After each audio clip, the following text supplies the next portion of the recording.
don't be insecure, just be yourself.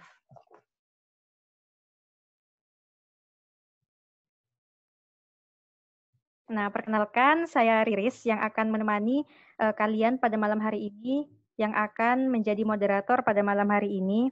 Nah, malam hari ini insya Allah kita akan bersama Teh Karina untuk sharing bersama tentang insecure nih.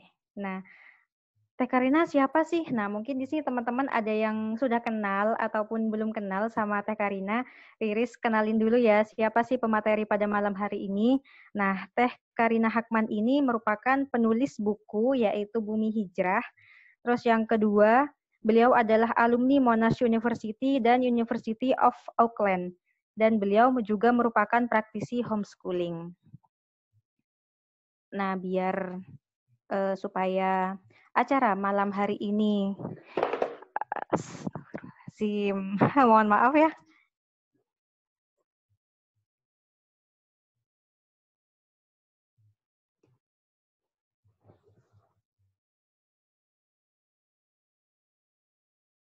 Acara pada malam hari ini barokah, kita awali dengan tilawah seperti biasa.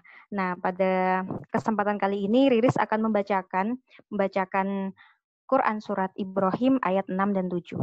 Mungkin teman-teman yang ada Al-Quran bisa ikut menyimak. Silakan dibuka Quran Surat Ibrahim ayat 6 dan 7. A'udzu billahi minasyaitonir rajim. Bismillahirrahmanirrahim. Wa idh qala Musa liqaumihi dzkuru ni'matallahi 'alaikum idh anjakum min ali fir'auna yasumunakum su'al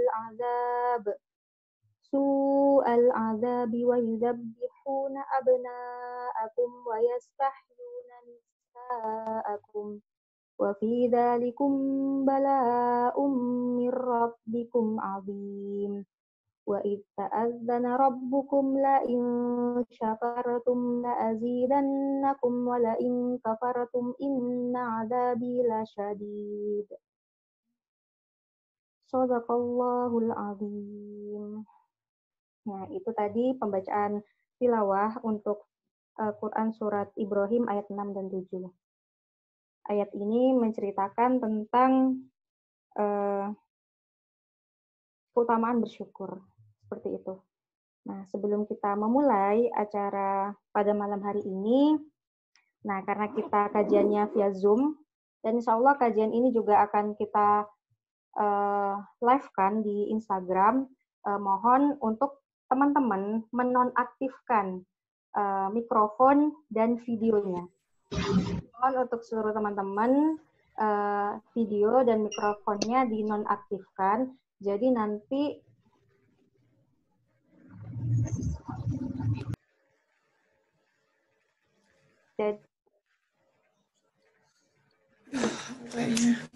video dan mikrofonnya yang aktif itu cuma videonya milik Riris selaku moderator dan videonya milik Teh Karina. Seperti itu ya Uti.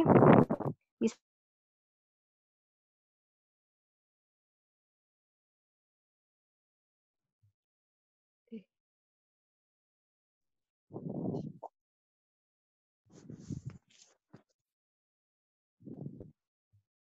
Nah, saya ulangi lagi ya.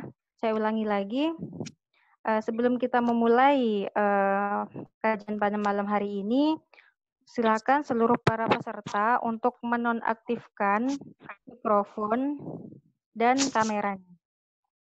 Jadi nanti selama acara ini, mikrofon dan kamera yang aktif hanya milik Riris selaku moderator dan Teh Karina selaku pemateri.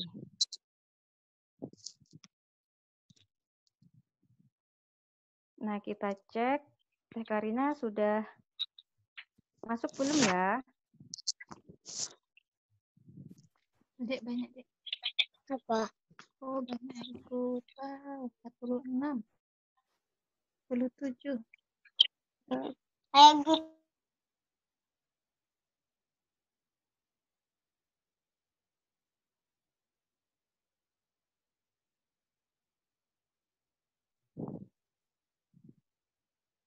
Nah, kita tunggu Teh Karina. Oh, Teh Karina belum masuk. Oh, Assalamualaikum Teh Karin. Waalaikumsalam warahmatullahi wabarakatuh. Alhamdulillah. Wah, Masya Allah. Alhamdulillah akhirnya bisa berjumpa nih, sekalipun secara virtual. Ya, alhamdulillah.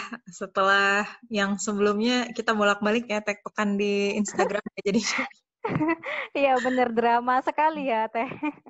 Ya, alhamdulillah. Moga-moga tetap jadi pahala ya buat teman-teman, buat panitia, dan buat kita semua, insya Allah. Amin ya Rabbal Alamin. Gimana kabarnya nih, Teh? Alhamdulillah. Moga-moga dalam keadaan terbaik. Moga-moga oleh Allah SWT juga diistiqomahkan, insya Allah. Amin ya Rabbal Alamin.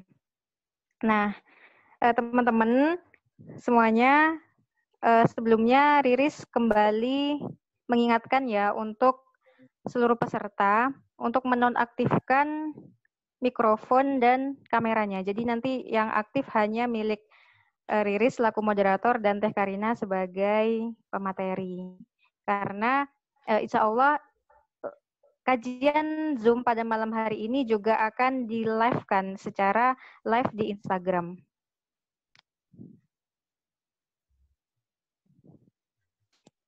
Ya, Teh Karin. Ya, saya standby. Teh, malam hari ini kita akan sharing bareng nih. Tema dari teman-teman tuh tentang don't be insecure, just be yourself. Nah, insecure ini kata yang beberapa akhir nih sering booming, Teh. Nah, utamanya buat teman-teman nih, biasanya tuh ngerasa insecure. Kalau dulu mungkin kata yang booming tuh galau ya. Kalau sekarang insecure. Tapi buat teman-teman yang pengen hijrah atau pengen jadi lebih baik, mereka kebanyakan merasa insecure. Nah, menurut Teh Karin gimana nih, Teh? Ya, bismillahirrahmanirrahim. Assalamualaikum warahmatullahi wabarakatuh. Waalaikumsalam warahmatullahi wabarakatuh. Ya, alhamdulillah alamin. Segala puji bagi Allah Subhanahu wa taala ya yang sudah mengumpulkan kita di sini dalam keadaan lapang maupun sempit, dalam keadaan mungkin ada yang lowong gitu ya, lengang maupun sibuk gitu ya. Tapi sama Allah Subhanahu wa taala kita semua tetap diizinkan untuk berada di sini. Ya, insya Allah hari ini kita akan sharing-sharing tentang insecure ya. Insecure yang tadi diceritakan itu yang suka bikin galau katanya ya. Kalau buat saya sebetulnya kuncinya dimulai dari bergesernya niat kehidupan gitu. Banyak orang insecure akhirnya apa? Yang dirasakan, ngerasa nggak confident, ngerasa kurang berdaya, ngerasa kurang berkarya, ngerasa pokoknya segala rupa lah gitu ya. Minder nah gitu itu ya, biasanya ya atau apapun lah itu gitu ya. Biasanya akhirnya itu dimulai ketika kemudian kita telusuri. Dimulai dari comparison gitu, dari komparasi kepada orang lain. Seperti ada Anonymous mengatakan comparison is the enemy of happiness gitu ya. Comparison is the enemy of joy gitu. Jadi ketika kita membanding-bandingkan kenikmatan yang diterima oleh diri kita dan diri orang lain, maka disitulah akan muncul insecurity.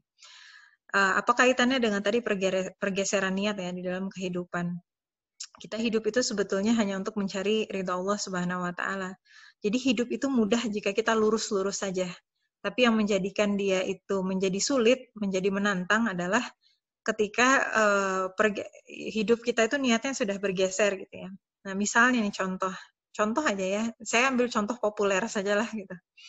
Di era sekarang gitu ya, dan sebetulnya dari zaman dahulu selalu ada item-item yang kemudian dijadikan bahan perbandingan ya dari berbagai orang.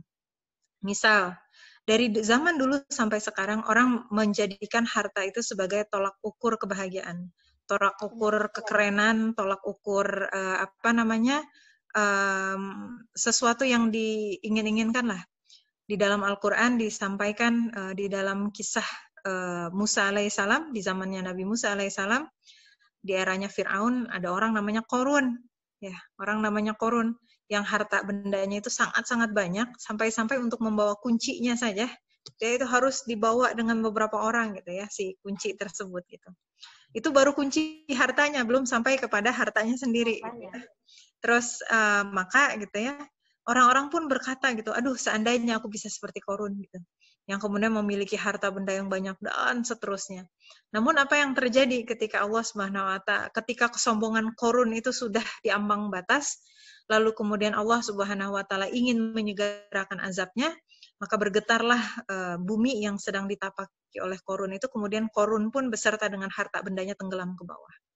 Itu salah satu contoh ya, bagaimana orang berlomba-lomba dalam harta. Dan kita bisa lihat di zaman sekarang, betapa banyak orang-orang kemudian itu saling mengejar harta gitu ya.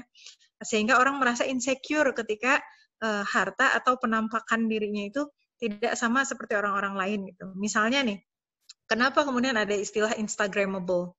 Emang apa bedanya antara makanan yang Instagramable dengan makanan yang tidak Instagramable gitu? Kalau kemudian sama-sama dua-duanya rezeki dari Allah Subhanahu wa Ta'ala. Ada yang mengatakan mau meng-capture momen. Apa bedanya momen yang kemudian di-capture di warteg sama momen yang di-capture di cafe yang mahal gitu misalnya, gitu ya. Lalu kemudian contoh yang lain, misalnya masalah karir, masalah karya, melihat selalu membandingkan antara dirinya dengan orang lain. Gitu. Melihat, aduh temen aku udah semester 4 nih, semester 4 dia udah begini.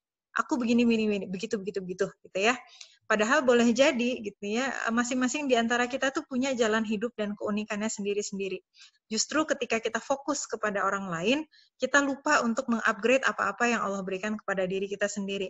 Nanti begitu udah lulus, begitu juga tuh. Ya, temen aku udah dapat kerja di sini, dia udah mengeluarkan karya ini, atau dia dapat beasiswa itu, atau dia kemudian seterusnya gitu. Lalu kemudian akhirnya dia membandingkan lagi. Padahal boleh jadi ada begitu banyak kenikmatan yang Allah SWT berikan kepada dia, yang kalaulah dia kemudian mengoptimalkan hal tersebut, maka dia kemudian bisa berkarya juga di bidang yang dia geluti, atau di ranah yang memang dia diciptakan. Karena masing-masing setiap orang itu sebetulnya unik. Masing-masing setiap orang diciptakan itu dengan peran terbaiknya. Dan masing-masing dari kita tuh punya peran yang berbeda. Ya kalau kita yakin peran kita berbeda, ngapain kita harus mirip-miripin peran kita sama orang lain kan ya gitu. Nah kemudian di dalam Al-Quran ya, ini saya sampaikan dulu ya. Di dalam Al-Quran surat Al-Hadid ayat 21 ya, sampai 22. Allah Subhanahu wa Ta'ala menyampaikan yang artinya berlomba-lomba yang dari ayat 20 punten. Ya, Allah Subhanahu wa Ta'ala menyampaikan yang artinya, ketahuilah sesungguhnya kehidupan dunia itu hanyalah permainan dan senda gurauan, perhiasan dan saling berbangga di antara kamu, serta berlomba dalam kekayaan dan anak keturunan, seperti hujan yang tanaman-tanamannya mengagumkan para petani. Kemudian tanaman itu menjadi kering, dan kamu lihat warnanya kuning, kemudian menjadi hancur. Dan di akhirat nanti ada azab yang keras dan ampunan dari Allah serta keridhaannya, dan kehidupan dunia tidak lain hanyalah kesenangan yang palsu.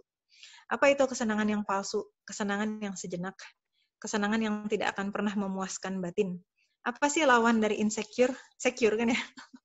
Secure. Secure. Di dalam Islam, secure itu bisa masuk ke dalam beberapa kategori.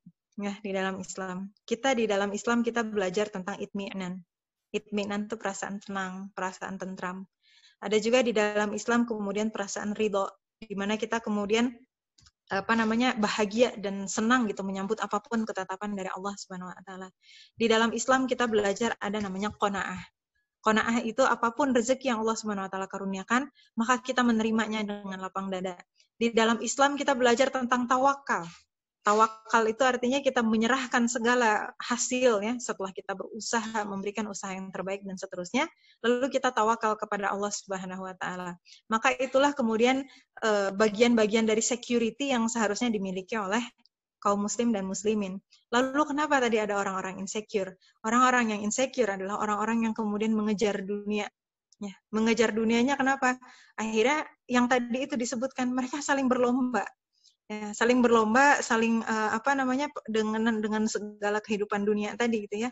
Pengen terlihat paling apa sih? Terlihat paling cantik kah? Paling keren kah? Paling berkarya kah? Paling berprestasi kah? Paling produktif kah gitu ya. Padahal apa-apa yang kemudian ditujukan untuk mengejar dunia itu tidak akan pernah ada habisnya.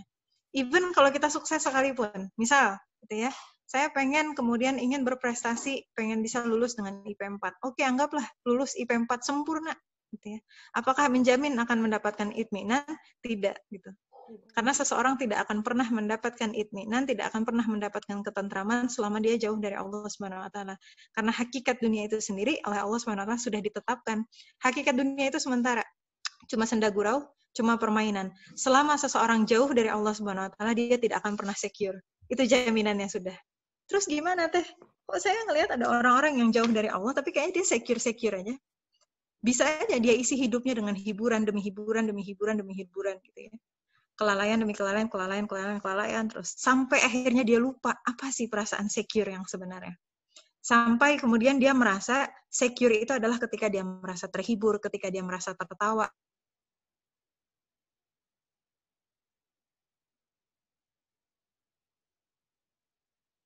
Hingga nanti kemudian ketika kenikmatan itu Allah cabut satu persatu baru ia sadar. Atau boleh jadi istidraj gitu. Istidraj itu adalah ketika dia merasa secure dalam kelalaiannya. Ketika dia merasa secure dengan segala dia jauh dari Allah Subhanahu wa taala, padahal itu hanya karena Allah Subhanahu wa taala sengaja ingin menjauhkan dia dari Allah Subhanahu wa taala. Yang kayak gitu kan kita nggak mau ya. Mana mau kita kemudian sengaja dijauhkan oleh Allah Subhanahu wa taala seperti itu. Itu yang pertama ya tentang insecure. Lalu kedua, jadinya apa yang harus kita lakukan ya supaya kemudian kita bisa stay secure. Pertama, jadilah orang yang bersyukur. Banyak insecurity itu dimulai dengan rasa tidak bersyukur. Sudah dikasih Allah kenikmatan, tapi kemudian karena matanya lirik kanan, lirik kiri, kok kayaknya teman saya begini, kok kayaknya teman saya begitu gitu ya. Akhirnya merasa insecure. Padahal kalimat yang digunakan oleh Allah Subhanahu wa taala di dalam Quran surat Al-Fatihah yang kita baca gitu ya. Kalau kita lagi sholat minimal 17 kali dalam sehari, itu dimulai dengan alhamdulillahirabbil alamin. Alhamdu itu adalah ucapan pujian yang diberikan kepada sesuatu yang kemudian senantiasa memberikan sesuatu. Dalam konteks ini Allah Subhanahu wa taala ketika kita mengatakan alhamdulillahirabbil alamin, segala puji bagi Allah Rabb semesta alam, berarti kita sebetulnya meyakini salah satu sifat Allah adalah Allah senantiasa menganugerahkan kepada kita kenikmatan dalam setiap detik kehidupan kita. Itu yang kadang-kadang orang suka lupa. Ya. Kita bernafas itu kan dari Allah ya. Kemudian kita hidup juga itu semuanya dari Allah. Kita punya keluarga, itu datang dari Allah. Kita punya mata untuk melihat, itu semuanya datang dari Allah. Jadi, salah satu penyebab insecurity adalah ketika kurangnya rasa bersyukur. Padahal, Allah SWT sudah menjanjikan, kalaulah kita bersyukur, maka Allah SWT akan menambahkan. La in syakartum, la zidannakum. Bisa dicek di dalam Quran Surat Ibrahim, ayat 7. Ini jika kita kemudian bersyukur, maka sama Allah Subhanahu wa taala akan ditambahkan. Nah, kebanyakan orang kadang-kadang lupa gitu ya, tidak menghitung nikmat Allah. Dan kita pasti tidak akan mampu menghitung nikmat Allah. Ketika kita tidak menghitung, tidak mengingat-ingat nikmat Allah, maka yang kita lihat hanyalah kekurangan-kekurangan pada diri kita. Sehingga yang muncul apa? Rasa penyesalan gitu ya. Yang muncul rasa merasa tidak adil. Yang muncul rasa kemudian kekurangan dan seterusnya. Akhirnya ya buntut-buntutnya ke galau tadi ya. Merasa galau, merasa nggak confident dan seterusnya. Itu yang pertama. Jadi yang dilakukan adalah dengan mengingat-ingat nikmat dari Allah sehingga tumbuh rasa syukurnya kita. Yang kedua, dengan cara mengingat bahwa memang konteksnya, bahwa memang hakikatnya kehidupan kita adalah ujian. Allah Subhanahu wa taala sudah mengatakan, Alladzi khalaqal mauta wal hayata liyabluwakum ayyukum ahsanu amala. Ya. Di dalam Quran surat Al-Mulk ayat 2. Yaitu dialah Allah yang kemudian menciptakan hidup dan mati adalah untuk menguji kita siapa sih yang paling ahsan amalnya. Jadi wajar kalau hidup kita akan senantiasa penuh dengan ujian. Termasuk tadi ya, berbagai faktor yang membuat kita merasa insecure. Apapun itu. Apakah itu kegagalan, apakah itu kesuksesan, apakah itu masalah, apakah itu tantangan. Kan macam-macam ya. Pemicu insecure, pemicu kan beda sama penyebab. Kalau penyebab tadi ya, penyebabnya tidak bersyukur, jauh dari Allah dan seterusnya. Tapi pemicunya itu bisa apa-apa saja tadi. Nah, ketika datang pemicunya itu, kita harus ingat bahwa hakikatnya kehidupan memang adalah ujian. Kalau kita nggak lulus dengan ujian itu, toh kita akan diuji lagi. Gitu. hidup kita tidak akan pernah berhenti dari ujian. Sekarang kita mau minta apa sama Allah? Apakah kita mau meminta ujian yang kemudian dicabut, tapi kemudian diuji lagi gitu ya? Atau kita minta hati kita yang dilapangkan? Kita minta dikasih kekuatan, kita minta agar dikasih kemudahan. Kita minta agar Allah bimbing kita selesai dari masalah itu. Kita minta Allah bimbing untuk kemudian naik tangga ketakwaan. Karena setiap ujian itu adalah ujian peningkatan takwa seharusnya. Gitu ya. Nah, ketika kita memahami bahwa hakikatnya gitu ya, kita dalam hidup itu adalah ujian demi ujian, kita biasa aja kalau nerima ujian.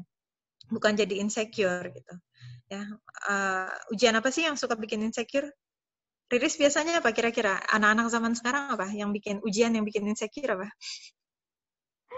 Kalau Riris kita, karena emang udah teman-teman banyak yang dapet jodoh gitu, kayaknya insecure gitu nih, kapan aku dapet jodoh gitu biasanya teh.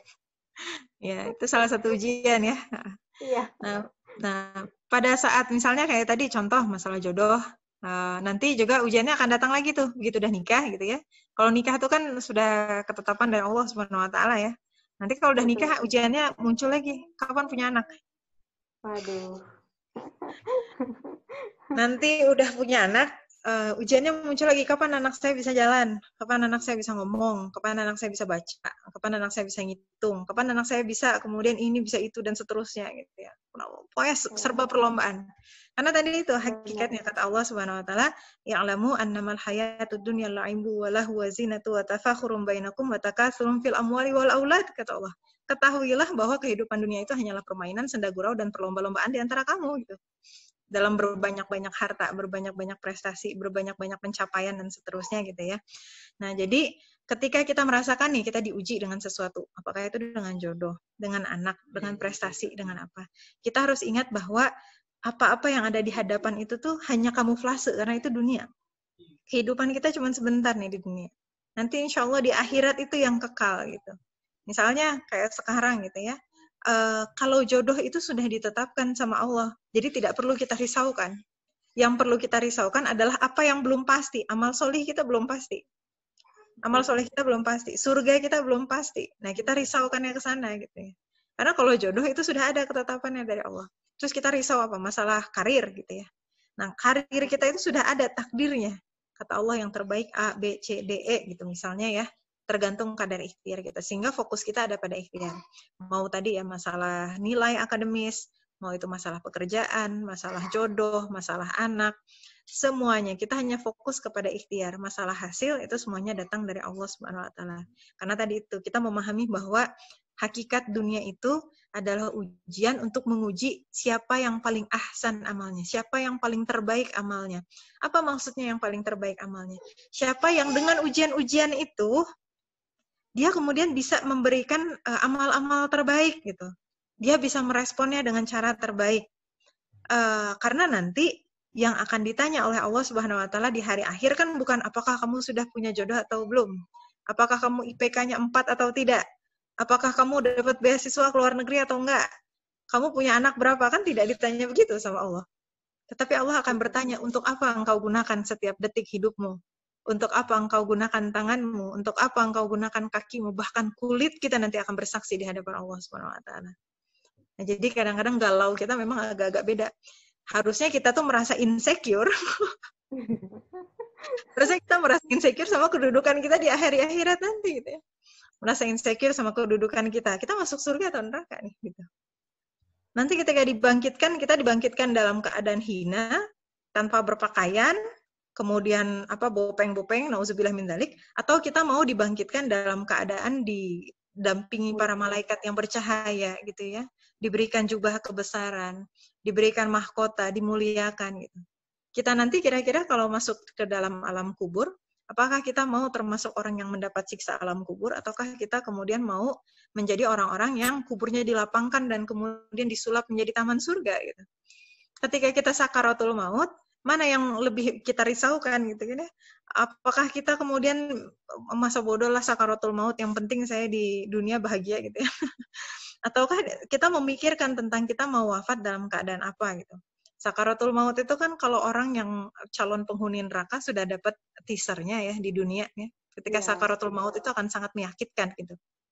Tetapi bagi mereka calon penghuni surga, sakaratul maut itu seperti air yang dikeluarkan dari cereknya, yang kemudian disambut oleh para malaikat yang wanginya itu tercium dari jarak sekian-sekian, lalu kemudian diangkat ruhnya itu gitu ya, ruh si mayit tersebut ke atas langit, lalu langit atasnya untuk kemudian dipamerkan ini jasad yang baik gitu ya, ini adalah jenazah yang baik, lalu baru kemudian dikembalikan ke dalam kubur. Di dalam kubur setelah itu gitu ya, setelah ditanya dan seterusnya, lalu kemudian amal-amal solihnya akan datang memberikan syafaat baginya gitu ya, dan kemudian akan dilapangkan kuburnya menjadi taman surga.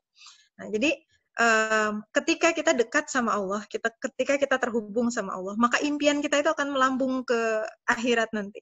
Kalau impian kita melambung ke akhirat nanti, kita nggak akan punya waktu lagi untuk memikirkan hal remeh-remeh di dunia tadi.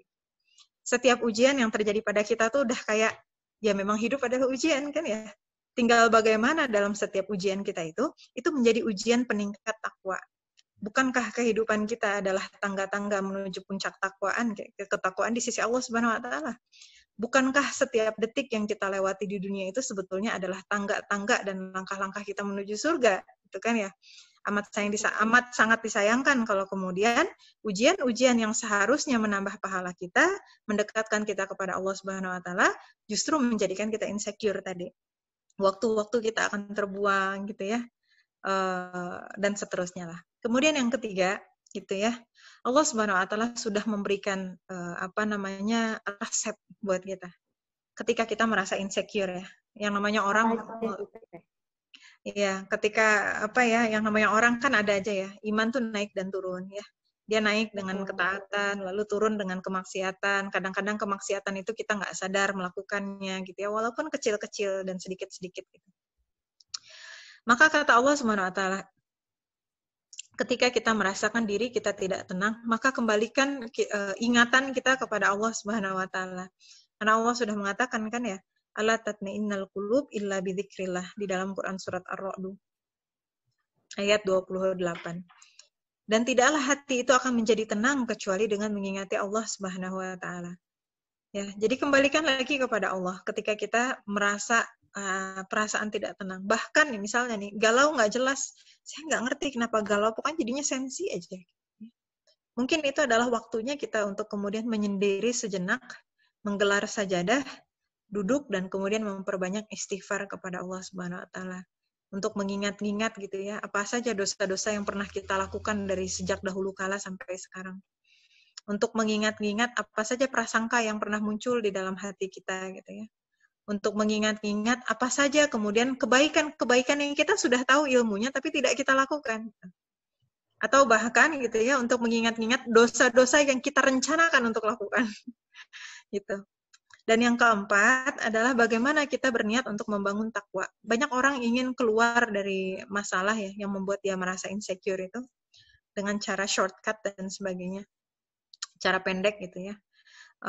Atau misalnya dengan curhat ke temannya, padahal temannya belum tentu bisa bantuin. Atau misalnya dengan scrolling medsos gitu ya, mencari inspirasi, padahal medsosnya diam aja gitu ya. Maksudnya medsos tuh nggak bisa bantuin kita gitu ya. Medsos tuh bukan siapa-siapa. Pokoknya intinya banyak yang mencari penyelesaian masalah itu dengan sesuatu yang tidak bisa menolong dia. Tetapi dia lupa dengan siapa yang bisa menolong dia, yakni Allah Subhanahu wa taala. Dan Allah Subhanahu wa taala sudah berjanji ya, kata Allah, "Wa may yattaqillaha yaj'al lahu makhraja." Barang siapa yang bertakwa kepada Allah, maka Allah Subhanahu wa taala akan menunjukkan kepadanya jalan-jalan keluar, ya. Jalan-jalan keluar dari apa saja permasalahannya, ya, yang membuat dia merasa insecure tadi. Kadang-kadang gitu ya, masalah-masalah itu tidak selesai dengan ruwet-ruwet memikirkannya, atau dengan berbusa-busa mendebatkannya, atau dengan bercuap-cuap mencurhatkannya kepada manusia, tetapi ia ternyata selesai ketika kita mencurhatkannya kepada Allah Subhanahu wa taala yang mampu menolong kita. Tetapi dia selesai dengan kemudian kita meningkatkan takwa dan memperbanyak istighfar dan doa kepada Allah Subhanahu wa taala. Mungkin itu secara singkatnya gitu ya, Riz ya. Dari saya. Wah, terima kasih Teh. Jadi insecure itu bisa penyebabnya itu dari gesernya niat ya Teh? Bergesernya niat dan anak-anaknya tadi ya. Karena ketika Iya, kita bergeser banyak niat itu pemicunya. bumbunya pasti banyak. Pemicunya banyak ya. Pemicunya banyak dan bumbunya banyak. Kalau misalnya niat kehidupannya sudah bergeser, pasti akan mudah dipicu. Dikit-dikit jadi ngerasa nggak bersyukur sama Allah Subhanahu wa Ta'ala. Dikit-dikit jadi mudah marah, dikit-dikit jadi mudah iri hati, dikit-dikit jadi mudah berprasangka, dikit-dikit jadi mudah ya macam-macam lah kayak gitu ya. Jadi sensitif gitu ya. Lalu jadi tidak produktif. Akhirnya apa? Ketika hal itu semuanya terjadi, efeknya adalah rebahan gitu ya. Apalah saya gitu ya. Dan aku mah apa tuh, hanya remah rengginang, kan istilahnya begitu katanya. Iya, bener. Gitu. Jadi Akhirnya waktunya menjadi malas sia-sia. dan seterusnya. Ya gimana? Jadi waktunya sia-sia gitu ya, Teh? Waktu sia-sia dan akhirnya menimbulkan penyesalan yang baru gitu ya, dengan waktu yang sudah disia-siakan itu. Akhirnya kan muncul lagi penyesalan berikutnya kan, coba aja kalau misalnya kemarin saya bisa lebih produktif gitu. Kadang-kadang orang tuh saking galaunya itu bisa berbulan-bulan, akhirnya beberapa bulan itu berlalu aja tanpa produktivitas. Terus ngelihat temennya yang produktif ternyata sudah mengeluarkan karya, ternyata sudah bisa berprestasi ini, ternyata kemudian dia sudah hafal sekian surat dan seterusnya, lalu kemudian dia menyesal gitu. Nah, ketika menyesal itu kalau tidak ditreatment dengan baik, khawatir, astagfirullahaladzim. Ketika menyesal itu, seandainya tidak ditreatment dengan baik, khawatirnya akan justru menjerumuskan. Nah, kondisi yang bagus ketika seorang muslim menyesal, baiknya gitu ya, jadikan penyesalan itu sebagai sarana untuk kita melompat lebih tinggi. Jadikan Allah Subhanahu wa Ta'ala itu cinta dengan beberapa golongan hamba. Golongan yang berat ya, yang berat untuk mencapai itu golongan muhsinin, ya, orang-orang yang senantiasa ihsan. Itu agak susah mencapai golongan sana. Tetapi ada golongan bagi kita para orang-orang yang sering berdosa. Siapa itu? Orang-orang yang bertaubat. Allah tuh cinta sama hamba yang bertaubat. Karena bertaubat itu tidak mudah. Ya. Bertaubat apalagi kalau misalnya kita sedang berjuang ya. Kita punya suatu isu atau suatu kebiasaan buruk gitu misalnya. Apapun itu, baik itu suatu aktivitas ataupun itu suatu perasaan buruk yang sering berulang-ulang gitu ya. Yang tadi menimbulkan penyesalan. Ketika kita betul-betul menyesal kepada Allah Subhanahu wa Ta'ala, maka sebetulnya itu adalah salah satu jalan kita untuk kemudian semakin mendekat dengan Allah dengan eksponensial gitu. Kan orang kalau konsisten tuh begini naiknya, naik gitu ya. Iya. Tapi kalau eksponensial tuh langsung naik shoot gitu ya, kayak orang melompat. Kenapa? Karena ketika seseorang betul-betul menyesal kepada Allah Subhanahu wa Ta'ala, maka seyogianya dia akan lebih banyak beristighfar. Akan lebih banyak beristighfar, akan lebih banyak meminta ampun kepada Allah Subhanahu wa Ta'ala. Itu satu. Jadi sudah ada pahalanya tersendiri di bab sana. Kemudian yang kedua, orang yang bertaubat itu dia harus meninggalkan itu yang buruk-buruk tadi. Misal, ada orang yang misalnya dulu dosanya apa? Dosanya misalnya dulu karena dia merasa insecure, dia merasa tidak bisa ngapa-ngapain, akhirnya dia banyak nonton TV.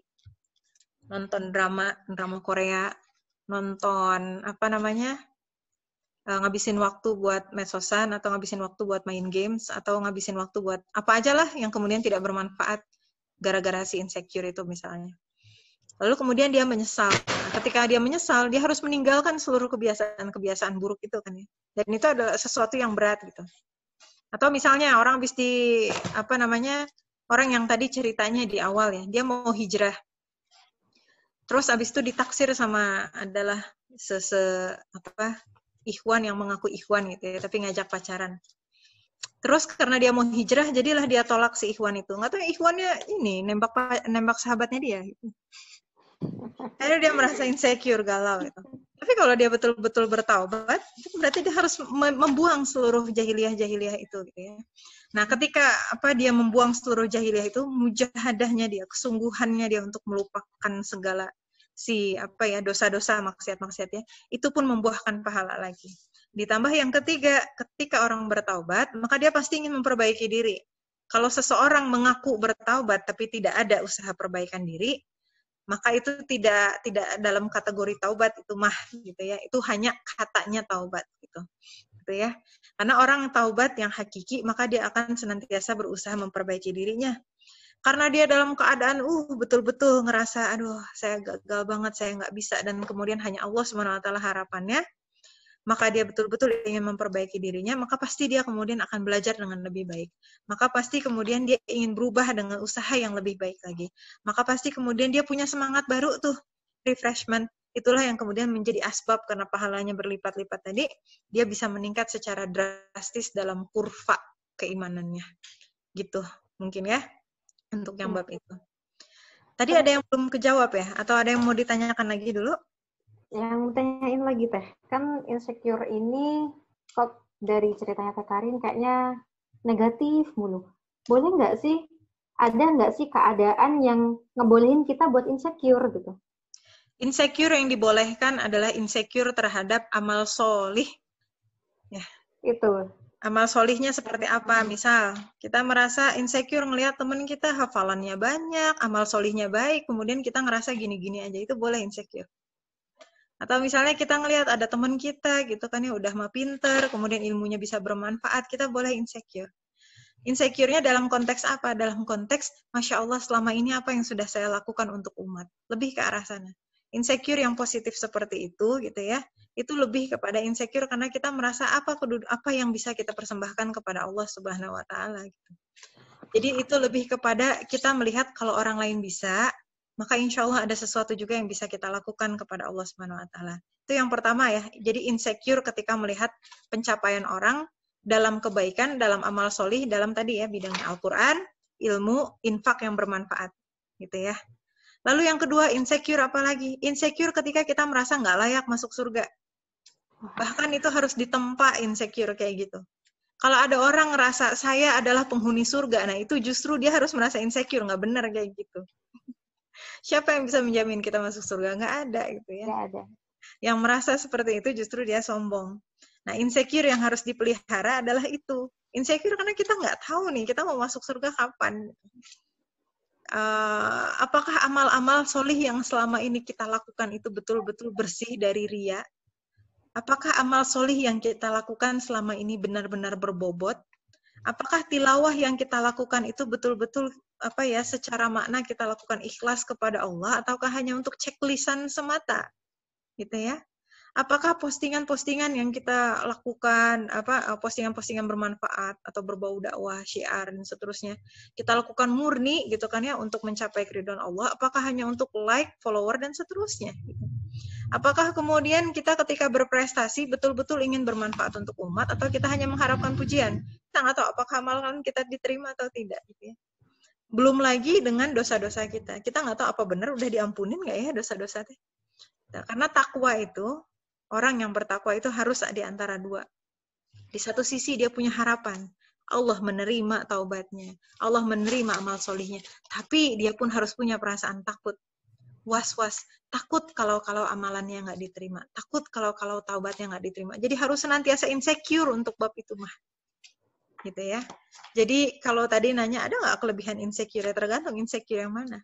Kalau insecure terhadap hal duniawi mah, hal duniawi tidak perlu kita insecure kan, ngabisin waktu nanti jadi. Yang perlu kita insecure kan adalah terkait amal-amal solih dan kedudukan kita di sisi Allah Subhanahu wa taala. Jadi insecure-nya lebih ke arah muhasabah ya Teh?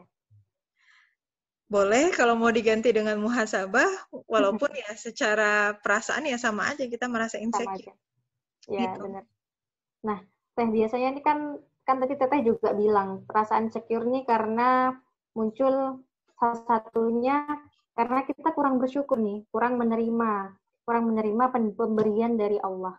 Mungkin dari Teh Karin ada tips nggak sih gimana kita tuh bisa mencintai diri kita sendiri gitu? Karena kebanyakan orang insecure itu nggak cinta sama dirinya sendiri gitu. Yang pertama, pahami hakikat penciptaan manusia ya. Jadi di dalam Al-Quran itu Allah Subhanahu wa taala menyebutkan bahwa Adam alaihissalam diciptakan menjadi khalifah di atas muka buminya.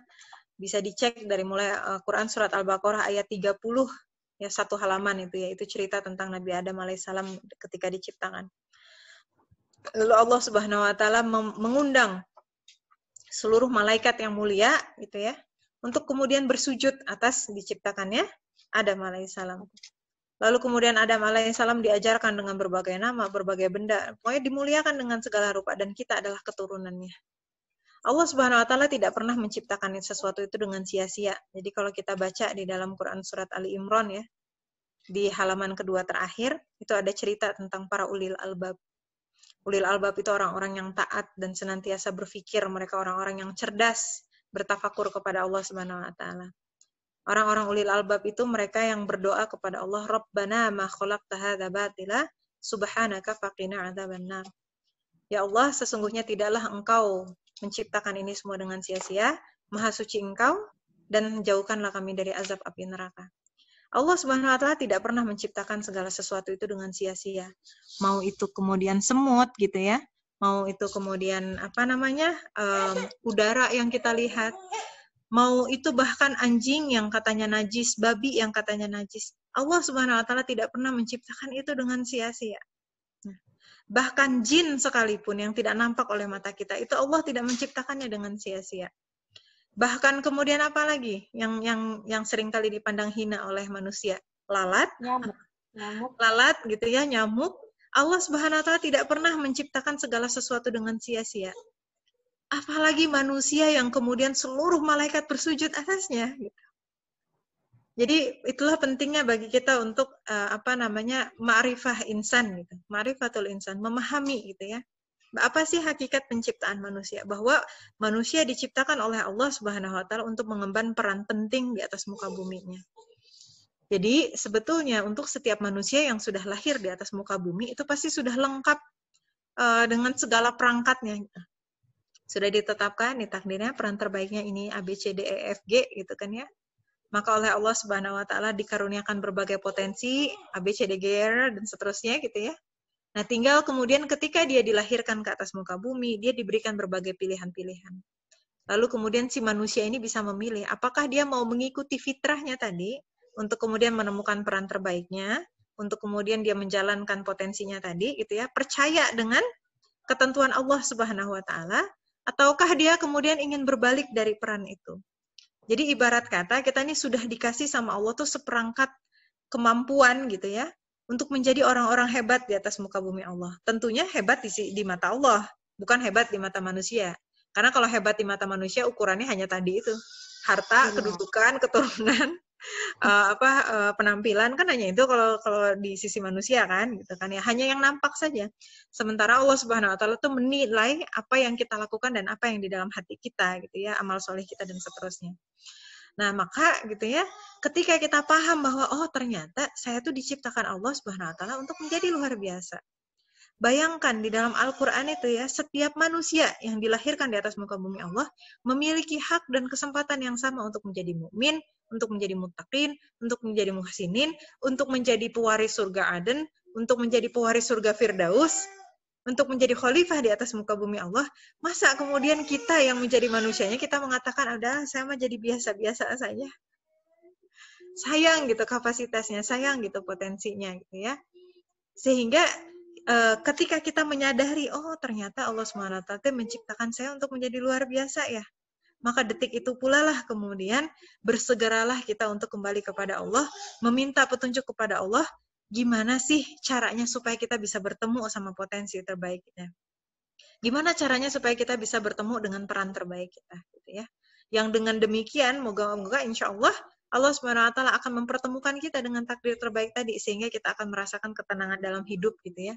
Terlepas apapun masalahnya, insya Allah insecure itu tidak lagi terjadi kepada diri kita. Gitu ya. Jadi kita sudah tidak lagi ingin jadi orang lain, gitu ya. Tapi yang kita inginkan adalah being the best version of ourselves gitu ya, menjadi versi terbaik dari diri kita. Fatimah, sini. Ya, mangga sebentar.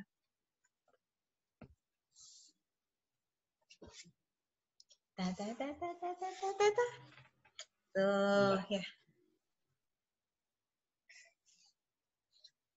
Nah. Gitu Riris mungkin ya. Ririsnya ada?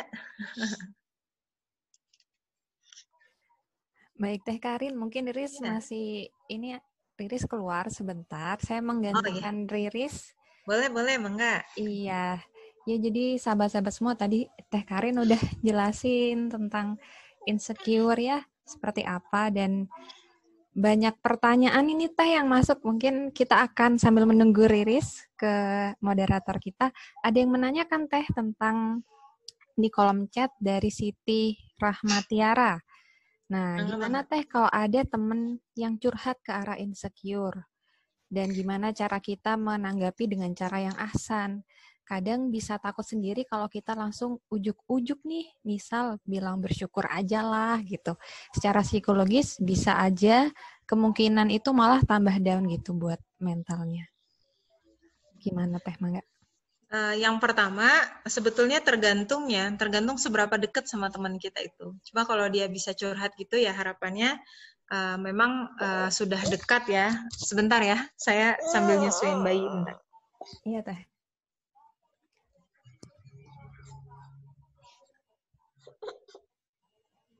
Masya Allah, Teh Karin. Terima kasih banyak sudah meluangkan waktunya loh, Teh. Iya, nggak apa-apa. Berbagi sama semuanya. Dari zaman kuliah udah biasa begini. Karena saya kuliah kan bawa bayi. Oh iya ya, Teh ya. Iya, zaman kuliah S2 sama bayi ada 2 orang. 2 anak Yusuf Maryam tuh yang sekarang udah umur 4 sama 5 tahun. Iya, tergantung dengan seberapa dekat hubungannya ya sama sahabatnya. Tapi kalau dia curhat masalah insecurity, kemungkinan besar kan hubungannya dekat. Yang pertama, coba didengerin dulu aja curhatnya. Kadang-kadang orang curhat tuh bukan untuk nyari solusi, dia cuma butuh teman cerita aja dulu. Ya dengerin aja dulu sampai selesai. Belum tentu dia minta pendapat juga gitu ya. Nanti kalau udah selesai curhatnya gitu ya, bikin seneng dulu. Misalnya beliin dulu bakso kayak apa kayak gitu ya. Nanti cari waktu yang tenang, baru kemudian kita menyampaikan apa yang dirasa perlu disampaikan. Boleh jadi masalah insecurity-nya misalnya ada suatu masalah yang sebetulnya kalau solusinya ketemu ya udah selesai. Tapi boleh jadi tadi itu masalahnya adalah misalnya gitu ya dia merasa tidak bersyukur dan seterusnya. Mungkin nasihatnya bukan kamu tuh jadi orang jangan tidak bersyukur, bukan begitu ya. Kalau gitu kabur nanti orangnya. Iya. Tapi mungkin kita bisa mengingatkan dia dengan berbagai kenikmatan lain yang Allah Subhanahu wa taala berikan. Misalnya, alih-alih kita mengatakan kamu nih nggak bersyukur, kita mungkin bisa mengatakan fulanah gitu ya atau ukhti. Padahal Masya Allah ya, sebetulnya ada banyak banget loh nikmat yang Allah Subhanahu wa taala berikan kepada kamu gitu ya. Kamu sudah begini, begitu dan seterusnya dan pokoknya apa-apalah segala rupa. Jadi diingatkan dengan kemudian kebaikan-kebaikan dari Allah Subhanahu wa taala. Tapi nasihat kita itu hanya bertahan sejenak. Artinya begini, kehidupan dia kan tidak 24 jam bersama kita gitu ya. Maka kaitkan dia itu, dekatkan dia kepada Allah Subhanahu wa taala. Misalnya sedikit demi sedikit ajakin dia datang ikutan kajian gitu ya. Kajian-kajian yang dirasa kemudian sesuai untuk sahabat kita tadi. Terus kalau misalnya ada video-video singkat yang bagus gitu ya, dari Instagram kek, dari YouTube kek, kirimin gitu ya, untuk kemudian ya nggak harus tiap hari juga. Kalau tiap hari juga bosan kali dia, lama-lama di blok nanti kontak kita itu. Sekali-sekala aja. Dan itu butuh proses panjang ya untuk kemudian dan ini tergantung ya tingkat insecurity-nya sejauh mana gitu. Karena ada orang insecure itu ya sebetulnya hanya curhat colongan saja. Ada orang yang betul-betul insecure sampai depresi kan. Gitu ya. Jadi sangat-sangat bergantung dengan kasusnya tadi. Tetapi yang penting tadi ya kuncinya ujung-ujungnya nanti bantu sahabat kita untuk semakin dekat sama Allah Subhanahu wa taala. Karena tidak ada yang bisa menjaga orang ya melebihi penjagaan Allah Subhanahu wa taala. Apalagi masalah insecurity. Insecurity itu ada di dalam hati.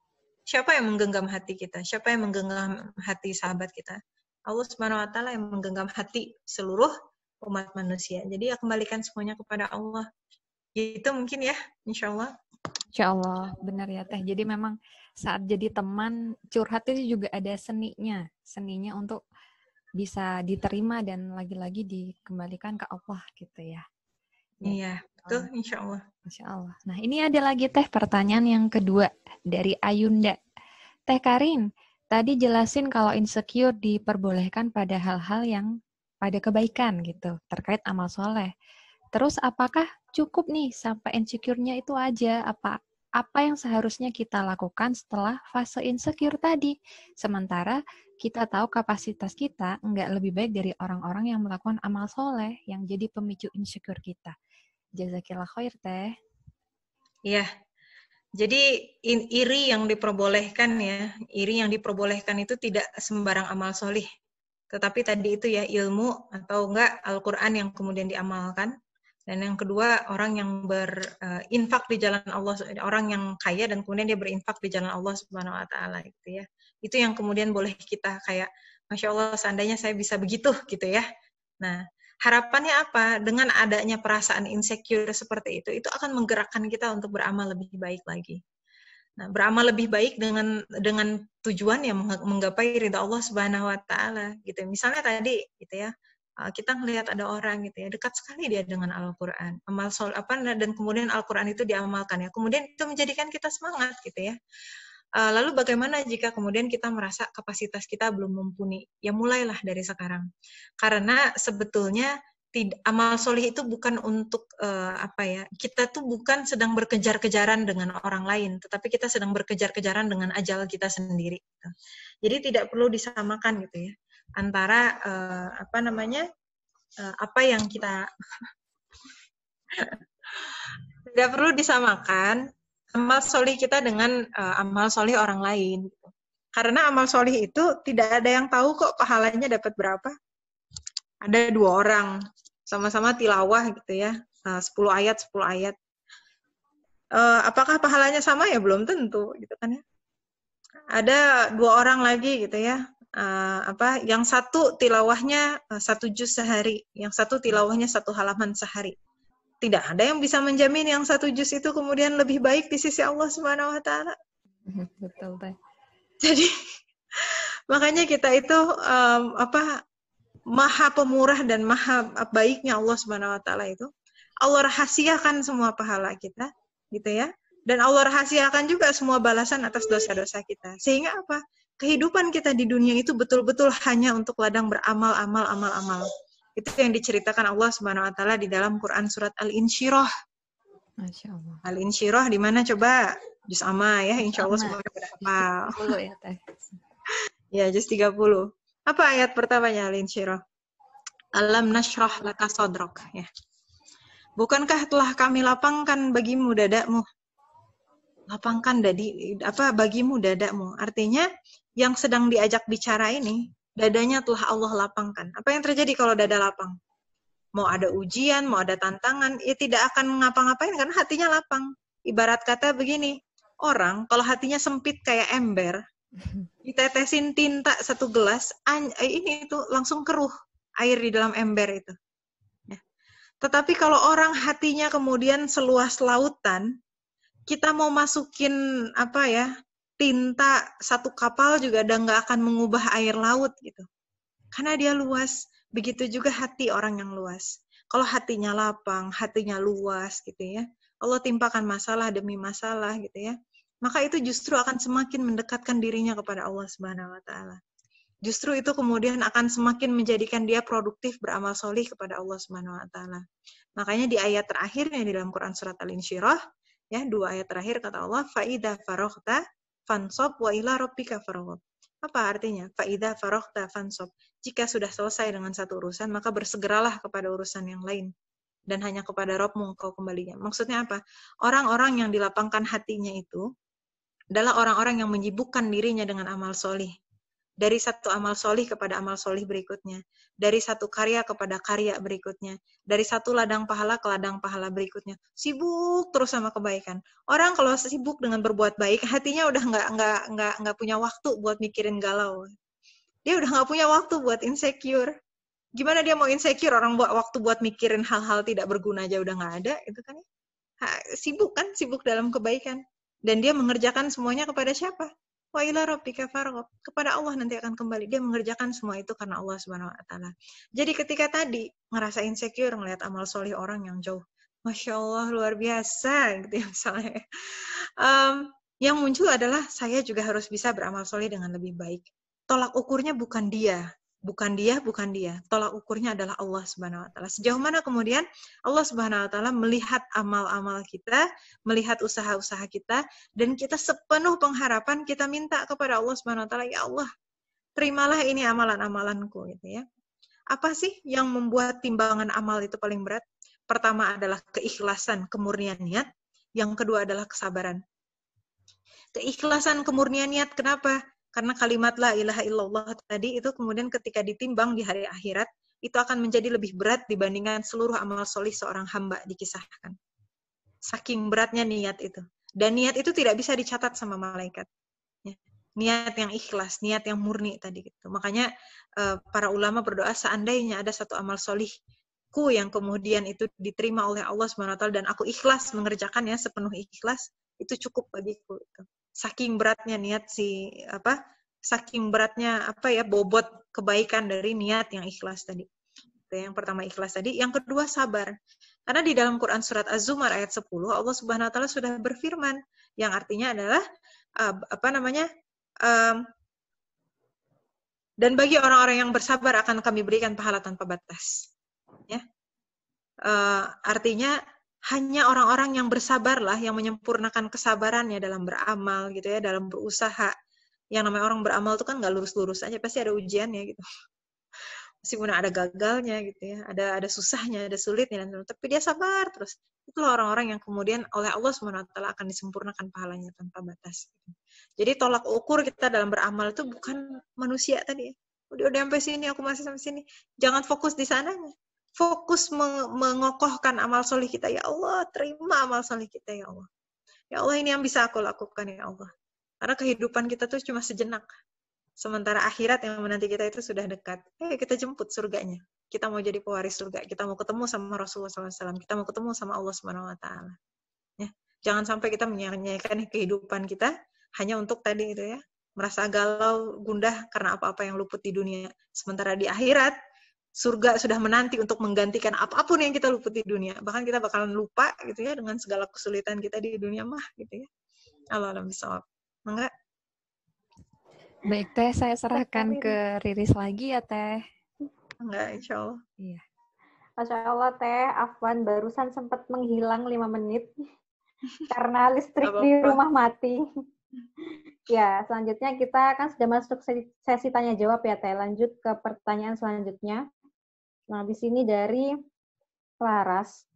Teh Karin, tak jarang nih diri ini membandingkan antara passion orang lain dan diri sendiri. Seringkali merasa tidak ada apa-apa. Apakah salah Teh jika belum menemukan passion di usia 20-25 tahun? Bolehkah passion itu jadi bahan insecure diri? Apakah harus menjalani hidup harus sesuai dengan passion? Monggo Teh. Iya. Passion itu hanyalah salah satu sarana. Kalau ditanya apakah menjalani hidup harus sesuai dengan passion? Ya tidak. Tetapi kita harus menjalani hidup sesuai dengan syariat Allah. Mudahnya begitu. Sederhananya begitu. Tapi kalau saya jawab begitu kan kemudian banyak pertanyaan kan. Terus ini gimana? Itu gimana? Terus ya, jadi saya jawab dari atas dulu. Kadang-kadang kita membandingkan antara passion orang lain dengan diri sendiri. Karena tadi itu ya, tolak ukurnya trending manusia. Misalnya, ngelihat sekarang jadi konten kreator kayaknya keren gitu ya. Aduh pengen deh jadi konten kreator gitu ya. Jadi YouTuber. Jadi YouTuber gitu misalnya. Padahal belum tentu kemudian dia memiliki peluang dan potensi di sana gitu. Atau misalnya kalau zaman dulu semua orang mau jadi dokter, semua orang mau jadi insinyur, dan semua orang mau jadi pilot. Jadi kalau nanya ke anak SD jawabannya seragam. Saya mau jadi dokter, insinyur, pilot, satu lagi polisi. Nah itu ya. Jadi sebetulnya dari masa kecil ada kecenderungan untuk membandingkan diri seseorang dengan diri yang lain. Dan tadi sudah disebutkan ya di awal di dalam Quran surat Al-Hadid ayat 20, bagaimana memang secara nature-nya, by nature, manusia itu akan diuji dengan perasaan itu. Karena dikatakan dunia itu adalah apa? Laibu, permainan ya, walahwu, kesia-siaan, tafakhurum bainakum fil amwal, berlomba-lomba dalam hal harta, kedudukan, hal-hal dunia ini, watakasrum fil amwali wal aulad, dan kemudian saling berbanyak-banyak dalam hal itu. Gitu ya. Artinya perlombaan ini tidak akan pernah habis. Ini kan katanya usia 20-25 tahun. Perlombaannya baru tentang passion. Nanti kalau passionnya udah ketemu, perlombaannya tentang karir. Habis itu perlombaannya tentang gaji. Perlombaannya tentang rumah. Perlombaannya tentang macam-macam lah segala rupa ya. Jadi kalau misalnya masalah passion, jangan dibandingkan sama orang lain. Kembalikan kepada diri kita gitu ya. Apa sih potensi yang kita punya dan peluang yang ada di sekitaran kita dengan kondisi keluarga kita, dengan kondisi diri kita sendiri dan seterusnya. Salah nggak kalau belum menemukan passion di usia 20 sampai 25 tahun? Salah dan nggak salah gitu ya, relatif. Boleh jadi ya, generasi kita ini adalah generasi korban ya, sistem pendidikan standarisasi tanpa mengenal minat dan bakat. Pokoknya semuanya harus pintar matematika, fisika, kimia. Jadi kerjaannya dari mulai kelas 1 kelas 7 ya, kelas 7 sampai kelas 12, kerjaannya adalah ngerjain bank soal gitu ya. Saking sibuknya ngerjain bank soal, kita sampai lupa untuk mencari dan menggali passion kita sebetulnya apa. Jadi dalam sisi situnya ya kita kemudian ridho dengan ketetapan Allah Subhanahu wa taala. Namun jangan juga kemudian kita mengkambing hitamkan, oh kan nggak apa-apa kata Teh Karin, kita tidak perlu mencari passion karena kita kemudian adalah korban dari pendidikan zaman gitu ya. Tidak seperti itu juga. Tetapi yang perlu kita ingat juga adalah boleh jadi ada kesalahan-kesalahan kita di masa lampau. Misalnya, ada masa-masa yang terlewat dengan menyia-nyiakan waktu. Alih-alih saya kemudian ikutan workshop ini, seminar A, kemudian pelatihan ABCD, saya kemudian malahan main sama teman-teman misalnya, gitu ya. Alih-alih saya belajar yang rajin di sekolah, di kuliah, ternyata saya nitip absen. Jadinya saya nggak terlalu tahu dosen tuh ngomongin apa sih, gitu kan ya. Alih-alih kemudian saya itu mencoba mengembangkan hobi, mencoba mengembangkan potensi gitu ya. Tapi saya malah kemudian banyak melalaikan diri dengan banyak tidur, banyak makan, banyak nonton, banyak medsosan, banyak dengerin musik yang tidak berfaedah gitu ya. Jadi aja kemudian saya nggak tahu apa-apa. Lalu kemudian apa lagi yang bikin lupa sama diri sendiri? Jauh dari Allah Subhanahu wa taala. Di Quran surat Al-Hasyr, Allah Subhanahu wa taala memerintahkan kita untuk bertakwa kepada Allah. Kenapa? Kalau kita lupa sama Allah, Allah akan menjadikan diri kita lupa kepada diri kita sendiri. Kita sampai nggak kenal diri kita ini siapa, gitu ya. Saking kita jauhnya sama Allah. Karena begini, solihah yang dirahmati Allah semuanya, gitu ya. Insya Allah. Yang namanya manusia itu hanya punya satu rongga hati. Kalau dia tidak diisi dengan kebaikan, maka pasti akan diisi dengan keburukan. Kalau dia diisi dengan keburukan, maka dia susah untuk menerima kebaikan. Ibarat kata botol ya, kalau sudah penuh ya susah kebaikan mau masuk. Nah, Allah Subhanahu wa taala ya, alhamdulillahirabbil alamin, segala puji bagi Allah Rabb semesta alam tadi dijelaskan. Itu senantiasa memberikan kenikmatan berguyur-guyur dalam setiap detiknya. Senantiasa memberikan petunjuk gitu kepada setiap hambanya. Hanya saja, karena tadi boleh jadi hatinya itu penuh dengan kelalaian, penuh dengan kemaksiatan, nggak kebaca itu. Si petunjuk dari Allah Subhanahu wa taala itu. Atau misalnya hatinya banyak melakukan dosa, sehingga keras gitu. Kalau hatinya keras, susah menerima hidayah dari Allah gitu. Susah menerima petunjuk dari Allah, sehingga tidak kenal lagi dengan dirinya gitu ya. Nah, lalu jadi gimana yang mengakibatkan diri kita tidak produktif dan merasa tidak percaya diri atas keputusan yang kita ambil? Segera tadi kayaknya beda deh pertanyaannya, sebentar. Naik ke atas beda, dulu. Nah, apakah menjalani hidup bolehkah passion itu menjadi bahan insecure diri? Tidak ya. Jangan merasa insecure dengan passion yang kita miliki, tetapi merasa insecure kalau kita jauh dari Allah, jauh dari ketaatan tadi ya. Apakah menjalani hidup harus sesuai dengan passion? Tidak harus. Tetapi kalau bisa menjalani dengan passion, ya kenapa tidak gitu? Ya. Maksudnya kenapa tidak harus? Ada orang-orang yang sudah terjebak ya, misalnya di kampus gitu, salah jurusan. Salah jurusan, orang tuanya sudah membayar sekian juta ya untuk biaya semesterannya, lalu kemudian dia merasa tidak passion, lalu dia mau keluar dari kampus. Itu adalah sikap yang tidak bertanggung jawab. Gitu ya. Apakah demi passion kemudian kita mau tidak bertanggung jawab? Diambil, ditimbang, mana yang lebih bermanfaat, mana yang lebih banyak mudaratnya. Ambil yang jauh lebih banyak manfaatnya. Nggak apa-apa kan kita berjuang, boleh jadi ada kebermanfaatan di sana. Contoh lain yang tidak harus dengan passion. Misalnya, keluarga sudah tidak lagi bekerja, adik-adik kemudian harus sekolah gitu ya, tidak ada lagi yang membiayai, ternyata kita menjadi tulang punggung keluarga. Tidak ada pekerjaan yang kemudian menerima kita yang sesuai dengan passion kita. Ada yang menerima kita menjadi karyawan, gitu ya. tetapi itu bukan passion kita. Kita ambil nggak? Ambil. Gitu. Karena apa? Manfaatnya insya Allah lebih banyak. Karena kehidupan kita itu bukan tentang mengejar passion. Kehidupan kita adalah berbakti kepada Allah Subhanahu wa taala. Nanti setelah kita sudah keterima di karir kita gitu ya, di pekerjaan tersebut, sedikit demi sedikit sudah mulai membantu orang tua, membantu adik, kita sudah lebih lapang, baru kemudian apa yang menjadi passion tadi kita kerjakan sedikit demi sedikit gitu ya. Kita tetap pelajari lagi sampai nanti kemudian harapannya passion itu akan menjadi sebuah karya dan kebermanfaatan bagi sesama. Tapi jangan sampai dikarenakan passion kemudian akhirnya kita mengambil pilihan yang lebih berat mudorotnya gitu ya dibandingkan manfaatnya. Rasulullah SAW jika dihadapkan dengan beberapa pilihan, Rasulullah SAW akan mengambil pilihan yang lebih banyak manfaatnya. Jika ada pilihan yang kemudian sama-sama manfaatnya, sama-sama berfaedahnya, maka Rasulullah SAW akan mengambil pilihan yang lebih mudah. Gitu, jadi gampang ngambil pilihannya. Gitu ya, terkait masalah passion. Jadi silahkan digali kembali dan dikembangkan insya Allah ya. Mangga-mangga. Silahkan kalau ada lagi, Riris. Ada Teh. Ini tentang melapangkan dada yang sempit. Nah, bagaimana melapangkan dada yang sempit ketika rasa insecure itu datang kembali? Balik lagi ke yang tadi ya, sebetulnya kita harus punya sarana pembinaan diri yang secara rutin. Minimal seorang muslim itu punya sarana pembinaan diri melalui sholat. Sholat itu minimal 5 kali sehari, ya nggak? Ya. Iya, benar. Lalu kenapa kemudian setelah sholat masih merasa insecure? Boleh jadi sholatnya kualitasnya yang harus ditingkatkan. Sholat itu, ya, inna sholat tanha anil fahsyai wal munkar. Sholat itu seharusnya menjauhkan kita dari perbuatan keji dan mungkar. Artinya perbuatan-perbuatan yang tidak baik itu harusnya akan menjauh ketika kita sholat. Nah, kalau setelah sholat kemudian kita masih merasa tadi ya insecure, galau, kemudian apalagi tadi merasa ya apalah segala rupa yang tadi dideskripsikan di awal ya gitu ya, berbagai perasaan insecure, mungkin sebetulnya secara maknawi sholatnya yang harus ditingkatkan gitu.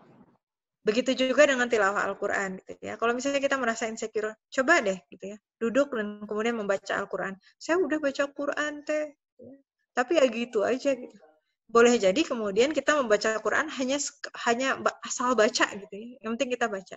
Coba ketika membaca Al-Quran betul-betul kita rasakan gitu bahwa kita sedang membaca kalamullah, bahwa Allah SWT sedang menyaksikan kita membaca kalamnya, bahwa malaikat sedang membersamai kita, dan seterusnya gitu ya.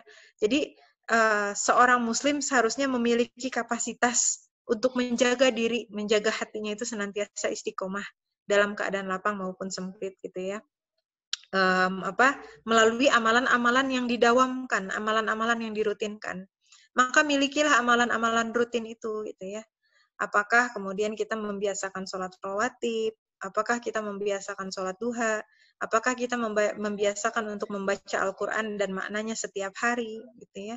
Apakah kita membiasakan diri untuk membaca zikir pagi dan petang. Jadi yang membuat kita merasa insecure yang datang tiba-tiba itu kan kalau misalnya kita lalai ya. Bismillahirrahmanirrahim. Punten ntar ya. Iya.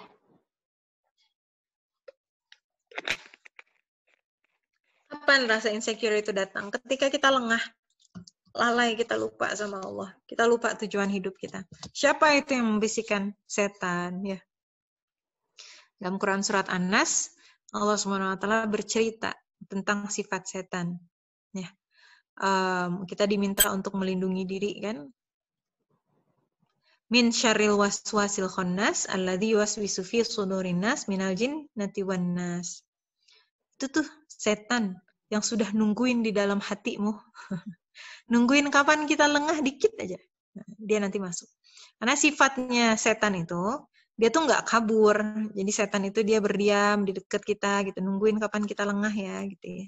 Kalau kita lagi kuat gitu ya, lagi kuat imannya, dia kan nggak bisa masuk ke dalam hati, dia nggak bisa membisikkan apa-apa karena kita apa istilahnya itu bentengnya kuat gitu. Tapi kemudian ketika lengah sedikit gitu ya, atau bermaksiat sedikit atau kelalaian sedikit nanti dia masuk menelusup gitu ya ke dalam hati, kemudian membisikkan hal-hal yang bikin kita merasa insecure. Bisa jadi. Karena setan ini Semuanya kan adalah bala tentaranya iblis. Iblis itu sudah hidup dari sebelum Adam diciptakan. Jadi iblis itu tahu betul tipe-tipe manusia dari mulai zaman Nabi Adam alaihissalam sampai kita sekarang. Jadi iblis tuh tahu banget nih, ini kalau mau ngegoda Riris ini katanya. Kalau mau bikin Riris insecure, mau bikin Riris nggak bersyukur, atau mau bikin Riris galau, titiknya ada di sini nih. Gitu. Iblis tahu tuh, akhirnya digodain aja terus bab itu. Karena dia tahu bab itu yang kemudian Riris lemah. Kan. Terus nanti dia bilang lagi, oh kalau tipenya Andira Prabawati ini, katanya dia bilang, ini dia lemah di sisi sininya. Jadi kalau digodain di sana, mungkin dia nanti akan futurnya di situ. Gitu. Atau misalnya apa namanya, siapa namanya tadi yang nanya, Farida Haryanti. Iblis tahu banget nih apa yang kemudian membuat Farida Haryanti gampang sedih misalnya, atau gampang putus asa, atau gampang marah, atau gampangnya segala rupa lah. Iblis sudah tahu betul.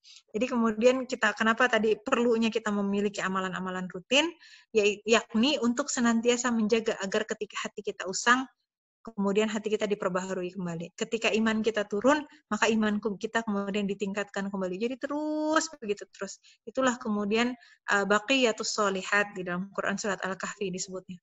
Amalan-amalan solih yang kita rutinkan, yang kita senantiasa laksanakan. Insya Allah kalau kita ikhlas menjalankannya, setan nggak bisa masuk. Insya Allah ya. Perasaan insecure, apa segala bisikan-bisikan yang tidak baik itu adalah bisikan-bisikan dari setan. Ketika itu muncul, kalaulah kita tadi sudah berusaha merutinkan semuanya, masih muncul juga, segera kita berta'awuz, a'udzubillahi minasyaitonirrajim. Langsung kita beristighfar, astagfirullahalazim, astagfirullahalazim, astagfirullahalazim gitu ya. Langsung kemudian mengambil air wudu gitu ya, jika tidak mempan juga. Lalu kemudian kita berzikir kepada Allah. Kita ingat apa sih yang bikin kita ngerasa insecure? Coba kita luruskan kembali niat kita kepada Allah Subhanahu wa taala gitu ya. Moga-moga gitu ya, dengan seperti itu apa-apa pikiran-pikiran buruk tadi segera di-counter gitu ya, segera dilawan dengan amal-amal soleh kita, sehingga setan pun akhirnya pergi. Karena bisikan-bisikan buruk mah dari setan. Gitu. Itu ya, Riris. Mangga. Jazakallahu khair atas jawabannya. Ini pertanyaan terakhir, Teh. Pertanyaan dari Fadila. Assalamualaikum, Teh. Izin bertanya. Bagaimana ya, Teh, menghindari perasaan insecure mengenai penilaian membanding-bandingkan diri sendiri dengan orang lain, hingga mengakibatkan diri tidak produktif dan merasa tidak percaya diri atas keputusan yang diambil. Monggo, Teh. Iya, ini mirip sama yang tadi ya, cuma bedanya kalau yang tadi masalah passion gitu ya. Kalau ini masalah penilaian membanding-bandingkan diri sendiri dan orang lain. Inilah kenapa kita di atas muka bumi Allah ini kita diperintahkan untuk hanya berpikir tentang penilaian Allah Subhanahu wa taala. Karena kalau kita mengikuti penilaian dari manusia tidak akan pernah ada habisnya. Ya. Kalau istilah Sundanya itu departemen percenahan, departemen katanya gitu ya. Jadi katanya si itu tuh bagusan gini tahu gitu ya. Katanya si itu tuh harusnya begini, katanya si itu tuh harusnya begitu, dan seterusnya ya. Akhirnya tidak pernah ada kata berhenti dengan katanya gitu. Kalau mengikuti omongan orang mah tidak akan ada habisnya, dan manusia tidak mudah akan selalu melihat ada celak, cacat dan celak di antara manusia yang lain. Tetapi Allah Subhanahu wa taala gitu ya. Allah Subhanahu wa taala Maha mengetahui segala kekurangan dan keterbatasan kita. Maka pusatkan energi kita, pusatkan usaha kita itu semata-mata hanya untuk membahagiakan dan membuat Allah Subhanahu wa taala ridho atas kita. Bukankah kita ini para muslim mengucapkan syahadat? Asyhadu an la ilaha illallah wa asyhadu anna Muhammadar Rasulullah. Aku bersaksi bahwa tiada ilah yang layak disembah kecuali Allah Subhanahu wa taala. Apa maknanya ketika kita mengatakan tiada ilah kecuali Allah? Artinya tidak ada yang paling kita cintai kecuali Allah Subhanahu wa taala. Tidak ada yang paling kita cari ridhonya dari Allah daripada ridho Allah Subhanahu wa taala. Tidak ada yang paling kita rindukan kecuali Allah Subhanahu wa taala. Tidak ada yang paling kita ingin mengabdikan diri kepadanya kecuali Allah Subhanahu wa taala. Hidup kita itu adalah untuk mengabdikan diri kepada Allah. Hidup kita bukan untuk membahagiakan orang lain atau membahagiakan diri kita sendiri.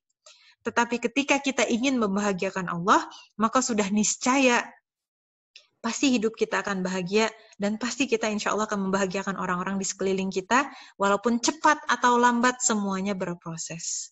Kenapa kok bisa gitu? Kuncinya ada di Allah. Karena ketika Allah Subhanahu wa taala sudah menyayangi seorang hamba, ketika Allah Subhanahu wa taala sudah cinta dengan seorang hamba, maka urusan-urusan hamba tersebut Allah Subhanahu wa taala yang akan selesaikan. Maka orang-orang di sekeliling orang tersebut pun akan merasakan keberkahan dari ketaatan dan kesolihan dan ketakwaan orang yang tadi didekatkan dengan Allah Subhanahu wa taala. Itu sudah dijamin gitu. Karena Allah Subhanahu wa taala memiliki semuanya kan gitu. Jadi kalau kita mengejar kebahagiaan di sisi manusia mah, manusia bukan sumber kebahagiaan. Manusia juga bukan pemilik kebenaran, maka tidak akan pernah ada berhentinya. Maka serahkan semuanya itu, ya pendapat-pendapat itu kepada Allah Subhanahu wa taala. Orang mau ngomongin apa ya biarin aja gitu ya. Sabar saja kalau orang ngomongin. Lapang dada ya. Kita terima setiap masukan ya. Kalau ada yang baik alhamdulillah ya. Kalau kemudian ada masukan yang ternyata ada, oh ya bener juga yang apa dia omongin ya udah gitu ya, kita tinggal introspeksi dan perbaiki diri. Kalau kemudian yang dibanding-bandingkan yang diomongin tentang kita itu ternyata tidak benar gitu ya abaikan saja gitu ya. Yang jelas gitu, jangan sampai gara-gara kita ngikutin omongan orang jadinya kita tidak produktif atau tidak percaya diri dengan keputusan yang kita ambil. Bukankah seorang muslim itu diajarkan untuk apa? Fa idza azamta fatawakkal 'ala Allah. Dan jika engkau telah membulatkan tekad, ya, maka bertawakal kepada Allah. Ada di dalam Quran surat Ali Imran ayat 159. Ya, kita ketika dihadapkan dengan suatu keputusan, kita istikharah, meminta petunjuk dari Allah Subhanahu wa taala. Lalu kita bermusyawarah sama orang-orang yang memiliki ilmu dalam urusan tersebut, atau orang-orang yang kemudian berkaitan dengan urusan tersebut. Lalu setelah itu kita menimbang hasil musyawarah, menimbang kemantapan hati setelah istikharah. Lalu kita membulatkan tekad, kita membuat keputusan dengan jalan Allah, dengan berniat mencari keridhaan Allah, ya sudah, kita tawakal. Satu hal yang pasti gitu ya. Ketika kita itu bekerja untuk Allah, beramal untuk Allah, maka Allah pasti akan menolong kita insya Allah. Jadi kita tidak perlu khawatir gitu ya. Insya Allah gitu ya, masalah orang-orang mah tidak perlu difikirkan. Dan kehidupan hanya sebentar kok insya Allah. Nanti yang akan menyelamatkan kita di hari akhirat bukan orang-orang di muka bumi ini. Yang akan menyelamatkan kita di akhirat adalah Allah Subhanahu wa taala. Allah alam bisawab. Mangga. Dikembalikan lagi ke Iya, jazakillah khair Teh. Oh, Agak iya. kerasa loh Teh, sudah 1 jam lebih nih kita bareng di sini. Alhamdulillah. Alhamdulillah. Nah, kalau boleh Riri simpulkan nih dari kajian online malam hari ini, perasaan insecure itu nggak boleh jika insecure untuk hal-hal dunia. Tapi insecure itu boleh jika insecure itu untuk hal akhirat, hal bagaimana kedudukan kita di dunia, di surga kelak, dan peningkatan takwa kita. Nah, sebelum kita berpisah nih Teh, mungkin ada closing statement atau pesan dan kesan nih untuk teman-teman yang sudah bergabung pada malam hari ini. Ya, pertama jazakumullahu khair untuk semuanya yang sudah hadir di sini. Teteh dari lubuk hati terdalam ya sangat berharap kemudian semua yang hadir di sini oleh Allah Subhanahu wa taala niatnya diterima gitu ya. Kemudian usahanya untuk bertahan dalam majelis ilmu ini kemudian oleh Allah Subhanahu wa taala dibalas dengan kebaikan yang banyak. Bagi yang kemudian ada halangan tidak bisa hadir pun Allah Subhanahu wa taala gantikan dengan yang lebih baik gitu ya. Sebagai kalimat penutup, ingat begini saja, solihah yang dirahmati Allah Subhanahu wa taala. Hati manusia itu ada di di dalam genggaman Allah Subhanahu wa taala. Perasaan secure, insecure, perasaan bahagia dan sedih, perasaan lapang dan sempit ya, perasaan semangat dan malas gitu. Itu semuanya ada di dalam hati kita. Maka kita berdoa kepada Allah senantiasa, sering-sering banyak doa gitu ya. Minta agar Allah SWT tetapkan hati kita itu senantiasa dalam ketaatan, tetapkan hati kita itu senantiasa mengingatinya. Ada kan ya doanya ya? Ya muqallibal qulub, tsabbit qulubana ala ta'atik wa dinik ya. Wahai engkau yang membolak-balikan hati, tetapkanlah hati kami untuk senantiasa taat di jalanmu dan kemudian kepada agamamu. Silahkan dicari itu hadisnya sahih Jadi insya Allah mudah mencarinya gitu ya. Allah alam bisawab. Jika ada yang baik, semuanya datang dari Allah Subhanahu wa Ta'ala. Tapi jika ada yang salah dan kurang, saya mohon maaf kepada seluruh peserta. Saya juga mohon maaf kepada seluruh panitia gitu ya. Mohon maaf untuk salah dan kurang. Semoga untuk segala kesalahan dan kekurangan saya, Allah Subhanahu wa Ta'ala akan gantikan dengan sesuatu yang lebih baik dari semuanya. Insya Allah itu aja dari saya. Riris. Ya, barakallah Teh, jazakillah Barakallahu khair fiki. sudah Allah iya sudah ya. menyempatkan waktunya. Insya Allah. Ya, mungkin bisa nanti kita bertemu di lain majelis. Amin, insya Allah. Ya, jazakillah khair. Terima kasih untuk Teh Karin sudah bersamai kita pada malam hari ini. Mangga Teh, boleh misalkan untuk meninggalkan forum juga nggak apa, mau tetap di room juga nggak apa-apa. Ya, saya izin pamit aja ya. Karena anak tadi bangun lagi, jadi saya mau tidurin lagi insya Allah. Ya, hatur nuhun, jazakillah khair buat Riris. Saya pamit dulu ya, dan kepada seluruh panitia dan peserta, wassalamualaikum warahmatullahi wabarakatuh. Waalaikumsalam warahmatullahi wabarakatuh. Baik teman-teman, itu tadi kajian online kita pada malam hari ini dengan tema Don't Be Insecure, Just Be Yourself. Jazakillah khair untuk teman-teman yang sudah bergabung pada malam hari ini. Kajian pada malam hari ini kita record dan akan kita tampilkan kembali di IGTV kita, di Instagram kita @sahabatmuslimah_bws. Jadi untuk teman-teman yang mungkin tadi telat masuk atau nggak sempat ikut kajian ini, bisa ditonton ulang di IG kita, di IGTV kita. Insya Allah akan segera kami upload. Nah,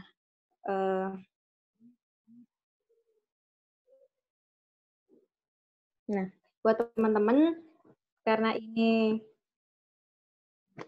ini merupakan kajian terakhir di serangkaian acara Festival Muslimah Online dalam rangka milad ketiga SMB. Nah, insya Allah besok bakalan ada acara lagi nih, acara penutup. Nah, acara spesialnya apa ya kira-kira? Nah, buat teman-teman, besok kita akan live di Instagram untuk penutupan Festival Muslimah Online di rumah saja. Akan ada spesial dan juga akan ada acara spesial dan juga akan ada sesi menarik nih. Jadi jangan lupa disimak, jangan lupa besok ikutan. Insya Allah akan kita share jadwal live IG kita besok di Instagram kita. Riris selaku moderator, mohon maaf apabila ada kesalahan pada malam hari ini. Mohon maaf juga sempat ngilang tadi karena ada kendala. Ya, semoga apa yang kita dapatkan hari ini, malam ini, bisa bermanfaat untuk kita dan bisa jadi amal jariah untuk kita semua. Riris tutup. Wassalamualaikum warahmatullahi wabarakatuh.